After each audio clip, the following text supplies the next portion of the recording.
Hello rồi.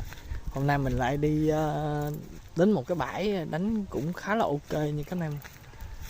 Đây. Cần câu ai làm gớt tùm lum vậy? Chắc của tôi ấy.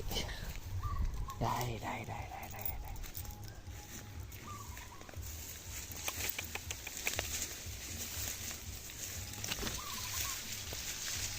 Ok. Má nắng chói ghê nhờ. Ăn chói quá.